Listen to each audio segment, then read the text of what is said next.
Good morning everyone, welcome back to KD current affairs. I hope आप सब बिल्कुल अच्छे होंगे। आज है 17 जून 2024। सो आज हम डिस्कस करेंगे, क्योंकि कल संडे था तो कल के और आज के 16 और 17 जून 2024 के जितने भी मोस्ट इम्पोर्टेंट करंट अफेयर्स प्रश्न बन सकते हैं, आज हम उन्हें डिस्कस करेंगे। यदि आप हमारे इस चैनल पर पहली बार आएँ तो इस चैनल को लाइक एंड सब्सक्राइब जरूर करें। सो चलते हैं अपने आज के प्रश्न पर। हमारा आज का पहला प्रश्न है, हाल ही में किसे जून 2024 में दक्षिण अफ्रीका का राष्ट्रपति चुना गया? आपका आंसर होगा, आपका आंसर हो जाएगा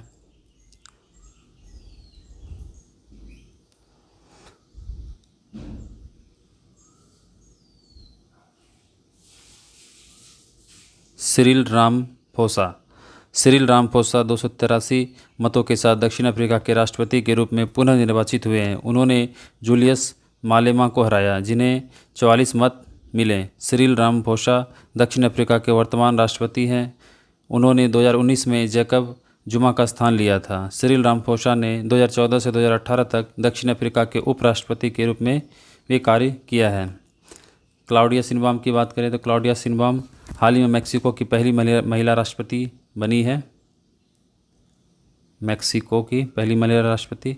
प्रबोवो सुबियांतो ये हाल ही में इंडोनेशिया के राष्ट्रपति बने हैं।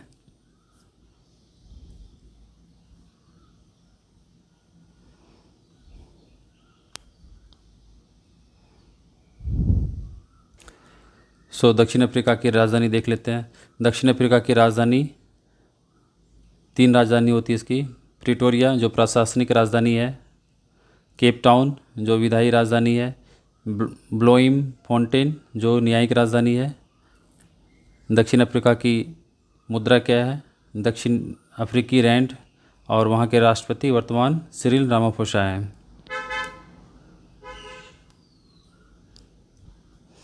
हमारा अगला प्रश्न है, हाल ही में खीर भवानी मेले का आयोजन कहाँ किया गया? आपका आंसर हो जाएगा जम्मू एंड कश्मीर। जम्मू कश्मीर में जून के महीने में मेला खीर भवानी उत्सव मनाया जाता है। हर साल हजारों कश्मीरी पंडित ज्येष्ठ अष्टमी के शुभ अवसर पर कश्मीरी पंडित माता रागन्या देवी मंदिर में दर्शन के लिए आते हैं। इसे खीर भवानी मंदिर के नाम से भी जाना जाता है। खीर भवानी मेला कश्मीरी पंडितों के सबसे बड़े धार्मिक उत्सवों में से एक है। अरुणाचल प्रदेश की बात करें तो अरुणाचल प्रदेश में हाल ही में लोंगटे महोत्सव मनाया गया, वहाँ की नीसी जनजाति द्वारा। सिक्किम की बात करें तो सिक्किम में हाल ही में सागा दावा महोत्सव मनाया गया। मेघालय में खासी जनजाति के द्वारा हाल ही में सेंग खिलंग महोत्सव मनाया गया। देखते हैं अगला प्रश्न। हाल ही में जारी पुस्तक a fly on the RBI wall किसने लिखा है? हाल ही में जारी पुस्तक a fly on the RBI wall किसने लिखा है? आपका आंसर हो जाएगा अल्पना किलावाला।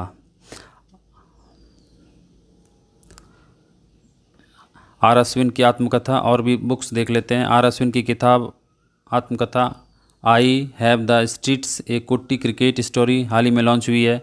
सलमान रुश्दी ने अपना संस्मरण नाइफ लॉन्च किया। दुबुरी सुब्बाराव ने जस्ट ए मसनरी नाम से अपना संस्मरण लॉन्च किया है। गोटाबाया राजपक्षे ने द कॉन्स्पिरेसी नामक पुस्तक का अनावरण किया। इसके अलावा चित्रा बनर्जी ने an uncommon love the early life of Sudha and Narayana Murthy नामक पुस्तक लिखी है। बिल गेट्स, इन्होंने हाल ही में एक पुस्तक का अनावरण किया जिसका नाम था सोर्स कोड माय बिगिनिंग्स, जो 2025 में लॉन्च होगी। इसके अलावा रघुराम राजन की बात करें तो इन्होंने breaking the mould reimagining inside economics future launch किया है। देखते हैं अपना अगला प्रश्न।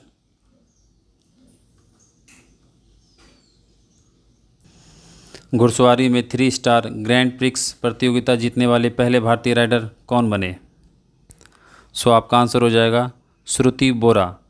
श्रुति बोरा घुड़सवारी में 3 स्टार ग्रैंड प्रिक्स जीतने वाली पहली भारतीय घुड़सवार बन गई है। श्रुति बोरा ने वेनिया के लिपिका में आयोजित FEI ड्रेसेज विश्व कप में CDI 3 स्पर्धा जीती। उन्होंने 67.761 अंक प्राप्त किए, जो मोल्दोवा की तातियाना एंटोनेको से आगे रही, जिन्होंने 66.552 अंक प्राप्त किए। श्रुति बोरा ने ड्रेसेज वर्ल्ड चैंपियनशिप 2022 और 2010 और 2014 के एशियाई खेलों में भी भारत का प्रतिनिधित्व किया है।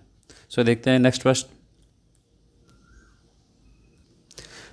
DRDO के प्रौद्योगिकी विकास कोष के तहत engineers research solutions private limited द्वारा विकसित AI टूल का नाम क्या है? सो आपका आंसर हो जाएगा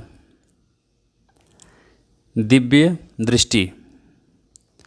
engineers research solution private limited ने DRDO के प्रौद्योगिकी विकास कोष के तहत AI टूल दिव्य दृष्टि विकसित किया है। दिव्य दृष्टि चेहरे की पहचान को अपरिवर्तनीय शारीरिक मानदंडों जैसे चाल और कंकाल के साथ एकीकृत करता है। यह नवीन AI उपकरण बायोमेट्रिक प्रमाणीकरण की सटीकता और विश्वसनीयता को बढ़ावा देता है। यह उपकरण DRDO के प्रयोगशाला centre for artificial intelligence and robotics CAIR के मार्गदर्शन में विकसित किया गया है। रक्षा, कानून प्रवर्तन, कॉरपोरेट और सार्वजनिक अवसंरचना सहित विभिन्न क्षेत्रों में इसके बहुमुखी अनुप्रयोग हैं। सो देखते हैं नेक्स्ट प्रश्न। हाल ही में गुजरात के किस संग्रहालय को यूनेस्को के प्रिक्स वर्सेल्स पुरस्कार के लिए चुना गया है? सो आपका आंसर हो जाएगा स्मृति वन भूकंप स्मारक संग्रहालय। गुजरात के भुज स्थित स्मृति वन भूकंप स्मारक संग्रहालय को यूनेस्को के प्रिक्स वर्सेल्स पुरस्कार के लिए चुना गया। यूनेस्को के प्रिक्स वर्सेल्स पुरस्कार की घोषणा प्रति वर्ष वास्तुकला और डिजाइन में उत्कृष्टता के लिए की जाती है। स्मृति वन भूकंप स्मारक संग्रहालय विश्व स्तर पर चुने गए 7 सबसे खूबसूरत संग्रहालयों में से एक है। यह पहली बार है जब किसी भारतीय संग्रहालय को स्थानीय संस्कृति और प्रकृति संरक्षण की अभिव्यक्ति के लिए ऐसी वैश्विक मान्यता मिली है। सो देखते हैं नेक्स्ट प्रश्न। किस बैंक ने NRI समुदाय को समर्थन देने के लिए व्यापक NRI बैंकिंग समाधान शुरू किया है? सो आपका आंसर हो जाएगा bank of Maharashtra. Bank of Maharashtra ने NRI समुदाय को सहायता प्रदान करने के लिए व्यापक NRI बैंकिंग समाधान शुरू किया है। वैश्वीकरण के बढ़ने से NRI भारतीयों के लिए सीमा पार वित्तीय प्रबंधन की आवश्यकता बढ़ गई है। Bank of Maharashtra NRI banking जरूरतों के विभिन्न पहलुओं को पूरा करने के लिए NRE, NRO, FCNR और RFC खाते प्रदान करता है। HDFC बैंक की बात करें तो HDFC बैंक पहला निजी क्षेत्र बैंक है जो लक्षद्वीप में अपने कार्यालय खोला है। एक्सिस बैंक भारत का एक्सिस बैंक के हाल ही में नए MD और CEO बने हैं अमिताभ चौधरी। इस भारतीय स्टेट बैंक के अध्यक्ष हैं दिनेश कुमार खारा। एक्सिस बैंक जो भारतीय बाजार मूल्य के हिसाब से देश का चौथा सबसे बड़ा बैंक है। सो देखते हैं नेक्स्ट प्रश्न।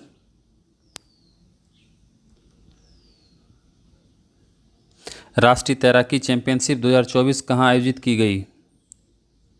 सो आपका आंसर हो जाएगा सिंगापुर राष्ट्रीय तैराकी चैंपियनशिप 2024 सिंगापुर में आयोजित की गई।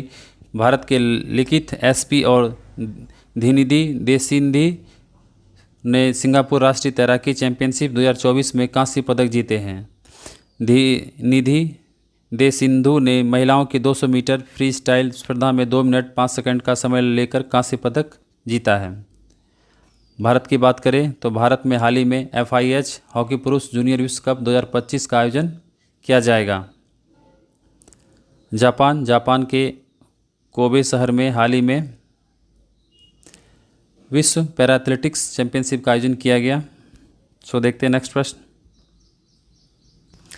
Canter brands most valuable global brands report में किस ब्रांड को शीर्ष स्थान मिला है?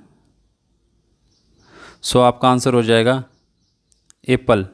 एप्पल ने Kantar brands most valuable global brands report में शीर्ष स्थान प्राप्त किया है। एप्पल के बाद गूगल दूसरे स्थान पर है, जिसका कुल मूल्य ब्रांड वैल्यू 753.5 बिलियन डॉलर है। 4 भारतीय कंपनियां जिसमें TCS, HDFC बैंक, एयरटेल और Infosys Kantar brands valuable global brands report में शीर्ष 100 में शामिल है।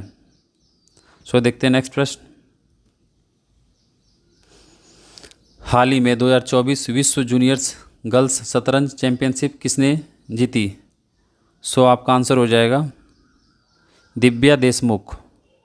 भारत की दिव्या देशमुख ने 2024 में विश्व जूनियर बालिका शतरंज चैंपियनशिप जीत लिया है। दिव्या देशमुख ने गुजरात के गांधीनगर स्थित गिफ्ट सिटी क्लब में फाइनल राउंड में बुल्गारिया के बोलोस्लावा क्रस्टेवा को हराया है। शीर्ष वरीयता प्राप्त दिव्या ने चैंपियनशिप जीतकर अपना पहला अंडर-20 खिताब जीता है। सो देखते हैं नेक्स्ट प्रश्न। Shipping corporation of India SCI के बोर्ड में सरकार द्वारा नामित निदेशक के रूप में किसे नियुक्त किया गया है? सो आपका आंसर हो जाएगा R लक्ष्मण। R लक्ष्मण को भारतीय शिपिंग निगम SCI के बोर्ड में सरकार द्वारा नामित निदेशक नियुक्त किया गया। इस नियुक्ति को बंदरगाह, जहाजरानी और जलमार्ग मंत्रालय द्वारा अनुमोदित किया गया। R लक्ष्मण वर्तमान में जल संसाधन मंत्रालय में संयुक्त सचिव के पद पर कार्यरत हैं। यह स्वीकृति 13 जून 2024 को जारी एक आदेश के माध्यम से की गई है। SCI का मुख्यालय, शिपिंग कॉरपोरेशन ऑफ इंडिया का मुख्यालय मुंबई में स्थित है। इसकी स्थापना 2 अक्टूबर 1961 ईस्वी में हुई। इसके अध्यक्ष एवं प्रबंध निदेशक वर्तमान में विनेश कुमार त्यागी हैं। शशि भूषण सिंह जो हाल ही में भारतीय जूट बोर्ड के सचिव बने हैं। सो देखते हैं नेक्स्ट प्रश्न। हाल ही में विश्व बुजुर्ग दुर्व्यवहार जागरूकता दिवस कब मनाया गया?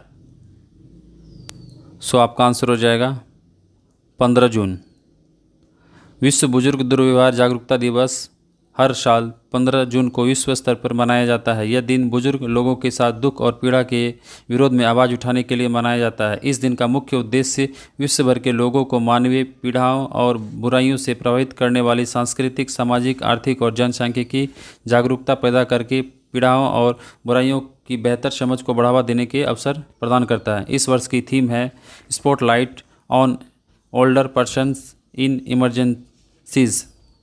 8 जून की बात करें तो 8 जून को विश्व महासागर दिवस मनाया जाता है। 12 जून को बाल श्रम विरोधी दिवस मनाया जाता है।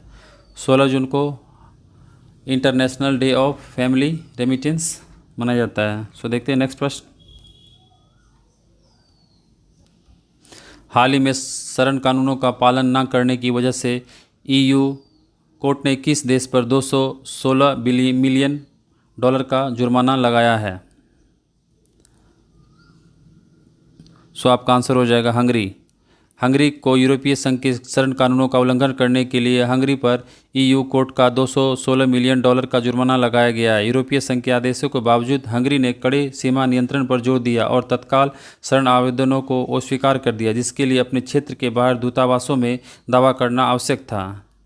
यहाँ के राष्ट्रपति हैं जो हाल ही में चुने गए, तामस शुलियोक। हंगरी की राजधानी है बुडापेस्ट और वहाँ की मुद्रा हंगरी फोरिंट। इजराइल के ऊपर भी हाल ही में यूएन के द्वारा ब्लैकलिस्ट में शामिल किया गया है। आइसलैंड के हाल ही में नए प्रधानमंत्री बने वजरनी बेनेडिक्टसन। सो देखते हैं नेक्स्ट प्रश्न।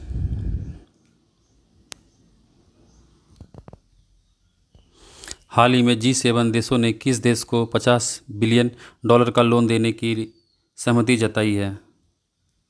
सो आपका आंसर हो जाएगा यूक्रेन।